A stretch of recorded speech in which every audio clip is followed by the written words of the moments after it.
അറിഞ്ഞൂടെ ഞാനാണെന്ന്? എന്റെ ആരോഗ്യമൊക്കെ നോക്കണ്ടേ? അമ്മ അടിച്ചൊക്കെ കഴിഞ്ഞിട്ട് വന്നാ മതി. ഇതെന്റെ കേശുമോനാ. ഇവിടെ മാറി നിന്നേ, എന്നിട്ടാ കണ്ണീരങ്ങോട്ട് തുടച്ചേ. ആരും കണ്ടില്ല കേട്ടാ. അതെ, അവൻ ജോലിയൊക്കെ ചെയ്തോണ്ട് നിക്കുവല്ലയോ. അവന്റെ ജോലി മിക്കവാറും ഈ കുടുംബത്തിനൊരു പാരയാവാനുള്ള എല്ലാ സാധ്യതയും ഞാൻ കാണുന്നു. അവനെ ഇച്ചിരി കോലം കെട്ടലൊക്കെ ഉണ്ടെങ്കിലും നല്ല ബുദ്ധിയും വിവരം ഉണ്ട്. പക്ഷെ അത് എപ്പോ ഉപയോഗിക്കണമെന്ന് അറിഞ്ഞൂടാ. കൊടുകൈ. ഓ, ആദ്യം മക്കള് തക്കാളി നിന്ന് എഴുതി പഠിക്കും. വലിയ മജിസ്ട്രേറ്റ് വന്നേക്കുന്നു.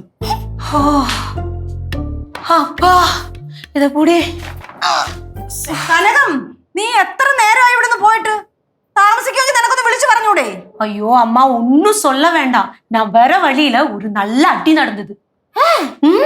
அடியா? எவ்வளவு அடி நடந்து? என்னடா இந்த கோலத்துல? எங்கனுണ്ട്? സൂപ്പർല്ലേ? நல்லா இருக்கு. അല്ല കനാനി ഇപ്പൊ അടിയെന്ന് പറഞ്ഞല്ല, ജംഗ്ഷനിൽ നടന്ന അടിയാണോ? അല്ല അല്ല, ജംഗ്ഷനിൽ നടന്നല്ല. എല്ലടാ. പിന്നെ പറ, എവിടെ നിന്ന് അടി? நம்ம வீட்டுக்கு வர வழியில ஒரு வீடு இருக்குல்ல, தையல் எல்லாம் செஞ்சு கொடுப்பாங்களே. നമ്മുടെ രമേശന്റെ വീട്. അതേതാണ്ടാ. രമേശന്റെ വീട്ടില്? ஆமா, அங்கதான் அடி. கணவனும் மனைவியுமா அடியோ அடி. എല്ലാവരും പാത്തിട്ട് നിന്നാங்க, ഞാനും നിന്നെ. ആ, രമേശനും സവിതയായിരുന്നു. അവര് തമ്മിൽ എപ്പോഴും അടിയും വഴക്കുമല്ലയോ? കനാൻഡി, അവരുടെ അടിയും വഴക്കും കഴിഞ്ഞ? டேய், முழுசா முடிஞ்சதுக்கு அப்புறம் தான் நான் வந்தேன். டேய், அங்க இருக்குல்ல நிறைய கூட்டமா இருந்தது. முதல்ல சத்தம் மட்டும் தான் கேட்டுச்சு. அதுக்கப்புறம் நான் பூந்து போய் பார்த்தேன். அப்ப எல்லாமே பார்த்தேன்.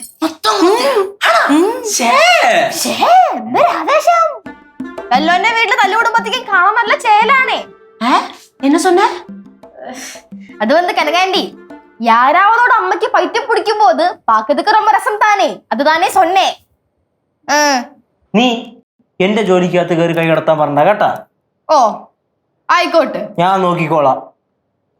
അമ്മ ജ്യൂസ് അടിക്കാന്ന് പറഞ്ഞിട്ടല്ലേ വന്നത്? ജ്യൂസ് എവിടെ? മോനെ ജ്യൂസായി. ജ്യൂസ് ഇങ്ങോട്ട് പോവാനേ. അമ്മൂമ്മ താങ്ക് യു. കനാൻഡി, ജ്യൂസ് എനിക്ക് കിട്ടിയിരിക്കണം. ആന്റി, ആന്റിക്ക് ഇത് എന്തോന്നാണ്? രണ്ടാള് തല്ലുകൂടുമ്പോഴത്തേക്കും അത് കണ്ട് രസിക്കുകയാണോ ചെയ്യണ്ടേ?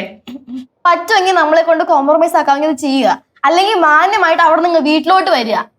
അത് തന്നെ ഇവിടെ സ്വഭാവം എപ്പോഴും അങ്ങനെ മോളെ. എവിടെങ്കിലും ആരെങ്കിലും വഴക്കുണ്ടാക്കുവാണെങ്കിൽ അവിടെ ചെന്ന് ഇങ്ങനെ എത്തി ഒളിഞ്ഞ് നോക്കിക്കൊണ്ടിരിക്കും, എന്നിട്ട് ഭയങ്കരമായിട്ട് സന്തോഷിക്കും. അങ്ങനൊക്കെ ചെയ്യാൻ പാടുണ്ടോ കനകം? മോശം സ്വഭാവമാണ് ആന്റി, ഒന്നും ചെയ്യരുത് കേട്ടോ.